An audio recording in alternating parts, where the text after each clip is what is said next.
ဒီနေ့မှာတော့ဘဝကမလားပါခဲ့ပေမဲ့ခက်ခဲလွန်းလာတဲ့ဘဝအခြေအနေကြားကနေတက္ကသိုလ်ဝင်တဲ့ဆောင်းပွဲကြီးကိုအောင်မြင်မြင်ဂုဏ်ထူးတွေတည်ကြီးနဲ့ထူးချွန်ပြောင်မြောက်ခဲ့တဲ့ကျောင်းသားတွေအကြောင်းကိုကျွန်တော်အနေနဲ့တင်ဆက်ပေးခြင်းတယ်ဗျ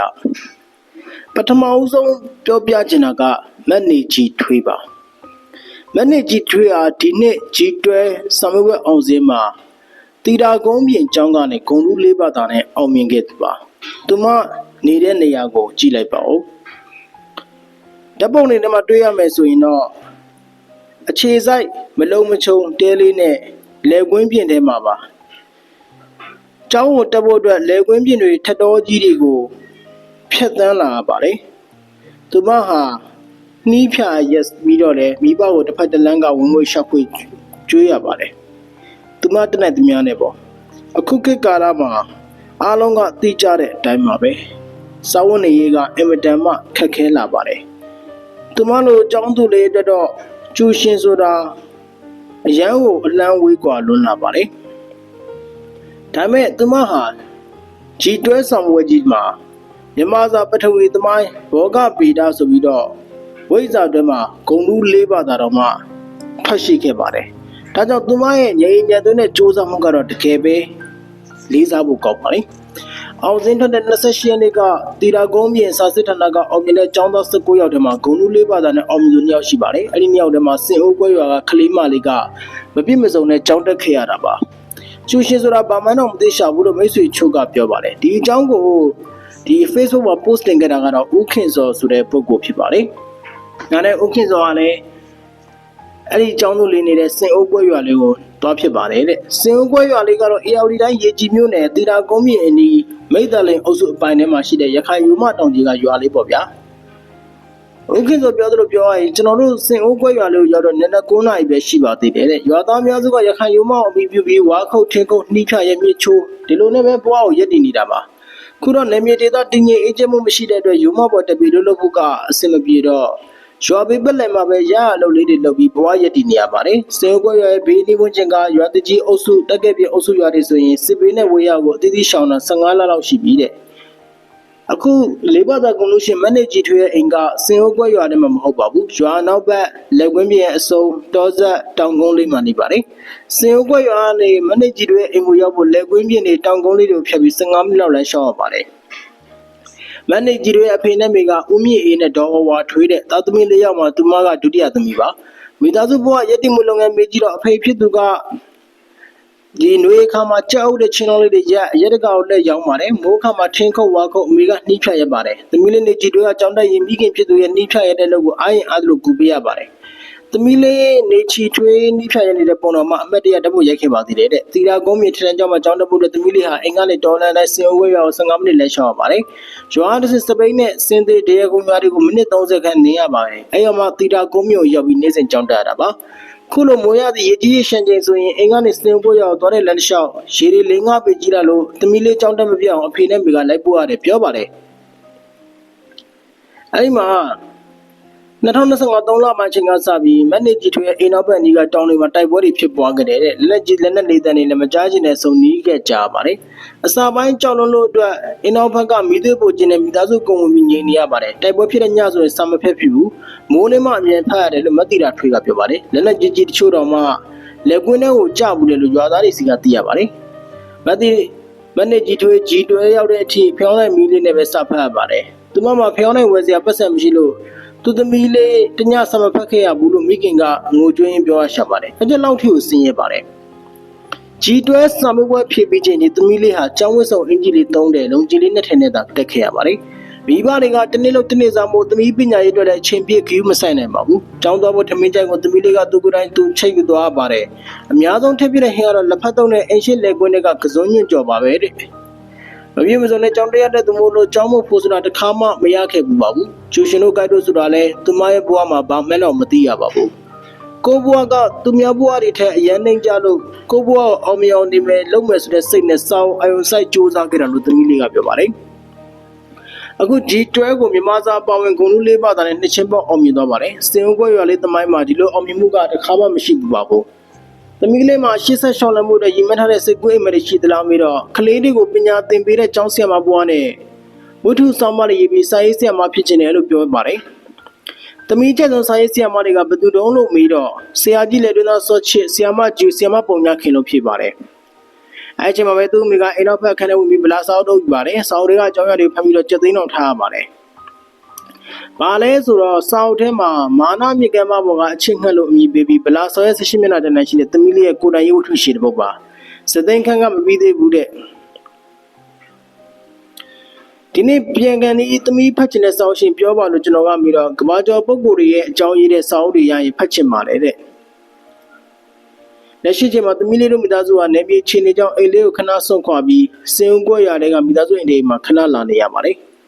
ကျွန်တော်တို့သီတာကုန်းမြင့်ဒေသရဲ့အစွန်ဖျားအင်ဂျင်90ခန်းသာရှိတဲ့ရွာလေးကနေမပြည့်မစုံတဲ့ဘဝနဲ့သီတာကုန်းမြင့်ကိုချီလင်တလဲစပင်းတလဲနဲ့အမြောက်တန်လက်နက်တန်ရန်ငွေတွေကြားဒရုန်းတွေနဲ့နေ့စဉ်ပြောင်းဝဲတဲ့ကြားကနေစဉ်ကြောင်းတက်ပြီးကျူရှင်မရှိအဝတ်စားပြည့်စုံမရှိပါပဲကြီးတွဲဆောင်ပွဲကိုမြန်မာစာပါဝင်ဂုဏ်လူလေးပါးတဲ့အောင်မြင်တဲ့နေကြီးမက်နစ်ချီထွေးရဲ့စူးစမ်းမှုနဲ့ဘဝအောင်မြင်မှုကတော့တီတာကုန်းပြည်ရဲ့ပညာရေးသမိုင်းမှာမှတ်တမ်းတင်ရမှာဖြစ်ပါတယ်။သူတို့နေရာမှာသာပြောရမယ်ဆိုရင်တော့စူးစမ်းခြင်းစိတ်လုံးဝဖြစ်တဲ့သူတယောက်ဆိုရင်တော့ဘလို့မှဒီဆောင်ပွဲတော်အောင်မြင်ဖို့မလွယ်ပါဘူး။ဂုဏ်လူပါဝင်နေတာပါ။ရှေ့ဆက်ရှောင်းလိုက်ရမယ်သမီးလေးရဲ့ဘဝရည်မှန်းချက်တွေအကောင့်ထဲပေါ်ဖို့အတွက်ကတော့တာဝန်သိတဲ့အနေနဲ့ရဲကရောက်ရှိနေတဲ့တီတာကုန်းမြေကျောင်းသားဟောင်းတွေတီတာကုန်းမြေသားတွေရဲ့တာဝန်တွေပါသမီးလေးရဲ့အိမ်ကိုလိုက်ပါပို့ဆောင်ပေးတဲ့ဒေသခံတွေကိုလည်းအထူးကျေးဇူးတင်ပါတယ်လို့ဆိုပါတယ်တော်တော်လေးကိုထူးခြားတဲ့ကလေးမလေးပါပဲသူမရဲ့စူးစမ်းမှုကတကယ်ကိုအမခံပါပဲအင်မတန်မှလည်းလေးစားဖို့ကောင်းပါလေသူမအောက်မှာမောင်လေးတယောက်လည်းရှိသေးတယ်လို့သိရပါတယ်နောက်ထပ်အဲ့ဒီလိုမျိုးပဲအပင်ပန်းခံစူးစမ်းရင်းနဲ့ဆယ်တန်းဆောင်ပွဲကြီးကိုဒီဂုံတူးတွေအမြောက်များနဲ့အောင်သွားခဲ့တဲ့ចောင်းသားတွေလည်းရှိတယ်ဗျနောက်ထပ် grade 12ចောင်းသားလေးတယောက်ကတော့ခရီးပန်းရောင်းရတဲ့ရန်ကုန်တိုင်းဒေသကြီးသိပ္ပံတွဲအမှတ်အများဆုံး top 9ဝင်ခဲ့တဲ့တွန်တင်းမြို့နယ်ကမောင်တိုးဝေရံပဲဖြစ်ပါတယ်မောင်တိုးဝေရံဟာရန်ကုန်တိုင်းဒေသကြီးတွန်တင်းမြို့နယ်ကံပဲအာထကကနေဝင်ရောက်ဖြည့်ဆိုပြီး2026တက္ကသိုလ်ဝန်ထမ်းဆောင်မှုပွဲကိုရန်ကုန်တိုင်းတိုင်းလုံးအမှတ်အများဆုံးသိပ္ပံတွဲဖြစ်အောင်ရရှိမှတ်တမ်းတင်နိုင်ခဲ့ပါတယ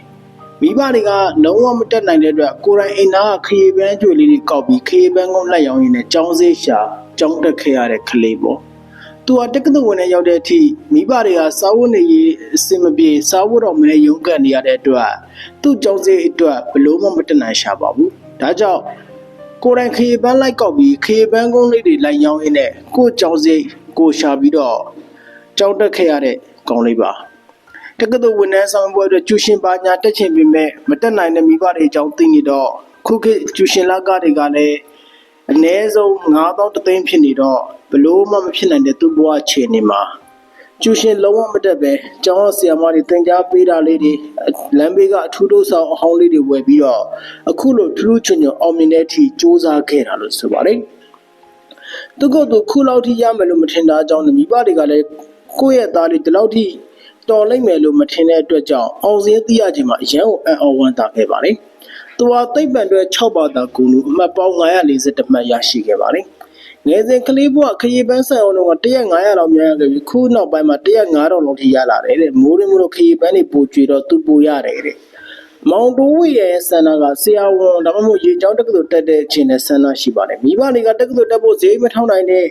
တာမန်ဈေးတွေပဲမဟုတ်သူခု guideline တင်နေပါတယ်တဲ့အဲ့ဒီကရတဲ့ငွေလေးနဲ့ပဲသူဖြစ်ချင်တဲ့ဆရာဝန်ဒါမှမဟုတ်ရေချောင်းတက္ကသိုလ်တက်ဖို့စီစဉ်ထားပါတယ်တဲ့မောင်တိုးရဲ့ဖေးဘာလုပ်တယ်ဆိုတော့ဝါခုတ်တယ်တဲ့မိခင်ကတော့မိုးရင်းကားရောက်ပါတယ်တဲ့မိဘတွေကကျူရှင်တစ်ခါမှလည်းမထားပေးခဲ့ရပါဘူ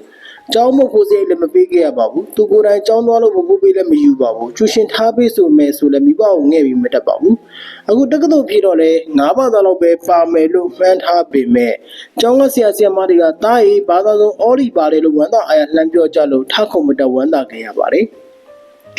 ်အဲဒီကနေမှရန်ကုန်တိုင်းတိုင်းလို့ top 9ဆိုတာသိရတော့မိခင်ကအရန်ဝမ်းသာပြီးမုံဟင်းကားဆိုင်တော့အဲ့ဒီအောင်စင်းသိရတဲ့နေ့မထွက်ဖြစ်ပါဘူးတဲ့သူဟာခေပန်းရောင်းပြီးကြောင်းတက်ခဲ့ရတဲ့ပတ်သက်ပြီးတစ်ခါမှလည်းမရှက်ပါဘူးတဲ့သူများပစ္စည်းကိုခိုးစားတာမဟုတ်တဲ့အတွက်မရှက်ပါဘူးတဲ့သူ့လိုပဲစူးစမ်းနေကြတဲ့တခြားကျောင်းသားတွေကိုလည်းမဖြစ်နိုင်ဘူးဆိုတာမရှိပါဘူးစူးစမ်းပြင်ကိုဖြစ်ချင်တဲ့အရာဟာဖြစ်လာတဲ့တနေ့ရောက်လာမှာမို့လို့အားလုံးဆွေးမလျှော့ကြပါနဲ့ဆိုပြီးတော့အားပေးခဲ့ပါတယ်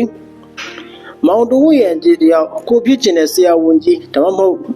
ရေကြောင်းတက္ကသိုလ်တက်နိုင်တဲ့အထိဖြစ်နိုင်ပါစေလို့ဆုတောင်းပေးလိုက်ပါတယ်နောက်ထပ်ကျောင်းသူလေးတူကတော့မြန်မာတနိုင်ငံလုံးဝိတ်ပန်တွဲမှာ The Whole Burma First ရတဲ့မန်နီနီကျော်ဖြစ်ပါတယ်မန်နီနီကျော်ကဗမာနေလဲဆိုတော့အမားဖြစ်သူရဲ့စက်ရုံကပေးတဲ့လိုင်းကန်းလေးမှာပဲနေပြီးစာစူးစမ်းခဲ့ရတာပါသူမရဲ့အားကိုးရတဲ့ဖခင်ကြီးကတော့ကွယ်လွန်သွားရှာပြီဖြစ်ပါတယ်အမားဖြစ်သူကစက်ရုံမှာလောက်ဝေးတင်တက်ပြီးတော့ညီမလေးရဲ့ The Whole Burma First ဖြစ်တဲ့အထိပံ့ပိုးပေးခဲ့လို့သူ့မနဲ့အမေအတွက်ပို့ပြီးစူးစမ်းခဲ့တာဆိုပြီးတော့မြန်မာတနိုင်ငံလုံးဝိတ်ပန်အတွက်ပထမဆုရှင်မန်နီနီကျော်ကပြောပါတယ်ကျူရှင်ကောင်းစားတွေလည်းသူမဘဝမှာမတက်နိုင်ခဲ့ပါဘူး။ကျောင်းကဆရာမတွေရဲ့သင်ကြားမှုကိုပဲအဓိကအားထားပြီးစူးစမ်းကြက်မှတ်ခဲ့ရပေမဲ့မြန်မာတနိုင်ငံလုံးစစ်ဝိတ်ပန်တွေအမှတ်အများဆုံး The Whole Burma First ရရှိခဲ့တာဖြစ်ပါတယ်။သူမဟာရန်ကုန်တိုင်းဒေသကြီးလိုင်သာယာမြို့နယ်အထက်က14ကနေခုလိုထူးချွန်စွာအောင်မြင်ခဲ့သူတူပါ။မန်နီနီကျော်ကသူတို့မိသားစုအားထားရဖခင်ကြီးဆုံးပါသွားပြီးနောက်ဒီလိုင်းကမ်းမှာဆက်နေခွင့်ရဖို့သူမရဲ့အမားကအဝေးတင်တက်စက်ရုံလုံးဝင်လုပ်ခဲ့ရပါတယ်တဲ့အမားကြီးကပဲဖခင်နေရာယူပြီးတိုင်လုံးကိုရှောက်ဖို့ကျွေးမွေးသလိုသူမကိုယ်တိုင်လည်းပညာရေးအတွက်အဝေးတင်ပဲတက်ခဲ့ရပါတယ်အမားဖြစ်သူကသူမရဲ့ပညာရေးကိုအဓိကအားပေးပံ့ပိုးခဲ့ပြီးလိုအပ်သမျှစာရွက်စာတမ်းစာအုပ်တွေကိုဘယ်လောက်ပဲစိတ်ကြီးကြီးရအောင်ဝယ်ပံ့ပိုးပေးခဲ့ပါတယ်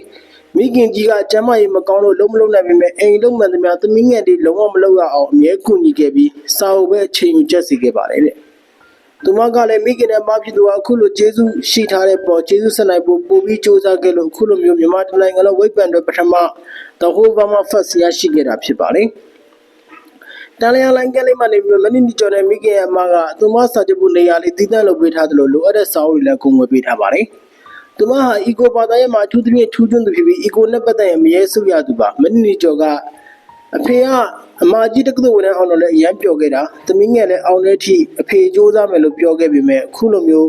တနိုင်ငံလုံးအဆင့်ထိဆူရတော့အဖေမရှိတော့ဘူးအဖေသာရှိရင်အရန်ပျော်မှာအဖေရောမေရောကပညာမတတ်ခဲ့ဘူးဒါကြောင့်သောသမီးနှစ်ယောက်ကိုအရန်ဖြစ်စေချင်တာမရှိတဲ့ကြားကနွမ်းပါတဲ့ကြားကသမီးကလည်းစူးစမ်းတယ်အဖေတို့အမေတို့အမတို့ရဲ့ထောက်ပံ့မှုကလည်းအားတစ်ခုအနေနဲ့ဒီအနေထားထိအောင်မြင်နိုင်ခဲ့တာပါတဲ့အဖေမရှိတော့တဲ့နောက်ပိုင်းအမကြီးရဲ့အနစ်နာခံပံ့ပိုးပေးမှုသာမရှိရင်သမီးလည်းခုလိုမရနိုင်ပါဘူးခုလိုရမယ်လို့လည်းမထင်ထားပါဘူးခုလိုရတဲ့အတွက်အရန်လည်းဝမ်းသာတယ်လို့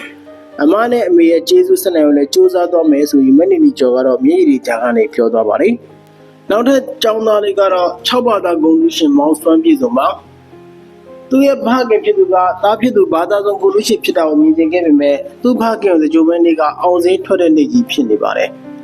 ဒါကြောင့်သူ6ဘာသာဂုဏ်လူရှင်ဖြစ်တာဖေမသိရတဲ့အတွက်ဝမ်းနည်းခဲ့ရတယ်လို့မောင်စွမ်းပြည်စုံကပြောပါတယ်မောင်စွမ်းပြည်စုံရဲ့ဖေဟာအောင်စင်းမထွက်ခင်တရက်လိုမှဆုံးသွားတော့ခဲ့တာဖြစ်ပါတယ်မြန်မာနိုင်ငံလုံးတက္ကသိုလ်ဝင်တဲ့စာမေးပွဲအောင်စင်းကိုဇွန်လ28ရက်နေ့မှာသိရှိခဲ့ချိန်မှာတော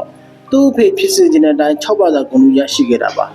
ါမောင်စွမ်းပြည်စုံကအဖေတကယ်ဖြစ်စေခြင်းတဲ့အတိုင်းဖြစ်ပြီးတော့လို့စိတ်မကောင်းပြတော့ပြောတာကိုလည်းအားလုံးကဝမ်းနည်းနေကြတယ်လို့သိရပါတယ်နောက်ထပ်ဒီចောင်းသားလေးတွေကိုထောက်ပံ့မဲ့သူတွေစုချင်းမြင့်တဲ့သူတွေပေါ်လာတာကလည်းအင်မတန်မှဝမ်းသာစရာပါအခုဆိုရင်လိုင်းကန်းလေးမှနေရင်ကျူရှင်မယူစူးစမ်းပြီးဝိပန်တွဲမှာ The Whole Burma First ရခဲ့တဲ့လိုင်တန်အောင်မနီနီကျော်ကိုရန်ကုန်တိုင်းဒေသကြီးလိုင်တန်မြို့နယ်ကရွှေဆိုင်ပန်ရှင်တူကနေပြီးတော့ကျပ်သိန်း100ကျော်ကိုရွှေတဲ့နဲ့ချပစ္စည်းတွေစုချင်းမြင့်ခဲ့တယ်လို့သိရပါတယ်ရွှေဆွဲကျွရွှေနကပလက်တင်နဲ့ဆွဲကျွအစရှိတဲ့ပစ္စည်းစုပေါင်းတန်ဖိုးဟာကျပ်သိန်း100ကျော်ကိုမြုပ်ပေးခဲ့တာပါမနီနီကျော်ရဲ့အခုလိုစုချင်းမြင့်တဲ့ပစ္စည်းတွေကိုမရှိဝမ်းသာရှိတဲ့စားအနေနဲ့ဆင်ပြီးတို့သုံးနိုင်ပါကြောင်းသမီးတို့မိသားစုပိုင်တော်ပြီမလို့ကြိုက်တို့သုံးပြပါလို့ပြောခဲ့တာလည်းတွေ့ရပါတယ်မနီကျော်ဝိပန်တွေမှာမြန်မာတိုင်းနိုင်ငံလုံးအဆင့်အမှတ်အများဆုံးအမှတ်ပေါင်း930ရရှိခဲ့ပြီးလှိုင်သာယာမြို့နယ်တမိုင်းမှာလည်းပထမဆုံး The Whole Burma First ဖြစ်လာတဲ့သူလို့ပြောလို့ရပါတယ်နောက်ပြီးတော့ခုနပြောတဲ့အထက်မှာကျောင်းစိတ်အတွက်ခရီးပန်းလေးကောက်ရောင်းရင်ရန်ကုန်တိုင်းမှာအမှတ်အများဆုံးတော်နိုင်ဝင်အောင်ဖြည့်ဆို့နိုင်ခဲ့တဲ့တွန်လေးကမောင်တိုးဝေရန်ကိုလည်း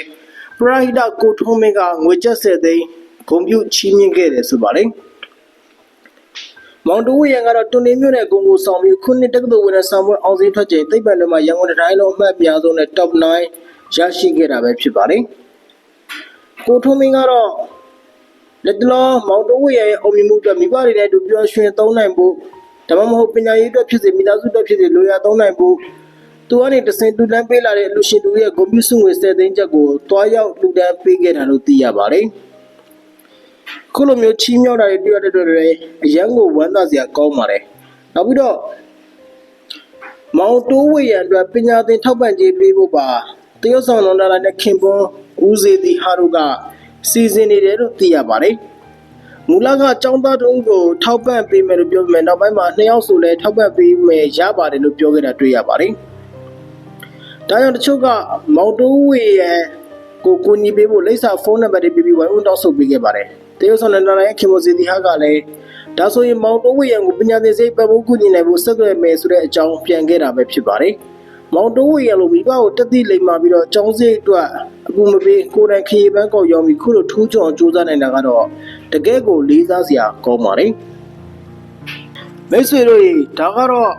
လက်ရှိမှာဘဝနာခဲ့ပေမဲ့မိဘတွေကမထောက်ပံ့နိုင်တော့ညာလည်းပဲကိုယ့်ရဲ့စူးစမ်းခြင်းနဲ့စိတ်ခွန်အားကိုယ့်ရဲ့ငြိမ်ညံ့တဲ့ကိုတုံးချပြီးတက္ကသိုလ်ဝန်ထမ်းမှာဂုဏ်ထူးတွေနဲ့ထူးချွန်အောင်မြင်ခဲ့တဲ့ညီငယ်ညီမငယ်လေးတွေအကြောင်းကိုကျွန်တော်အနေနဲ့လက်လန်းမိသမျှတင်ဆက်ပေးခဲ့တာဖြစ်ပါတယ်။နားဆင်ပေးတဲ့အတွက်အထူးပဲကျေးဇူးတင်ပါတယ်ဗျာ။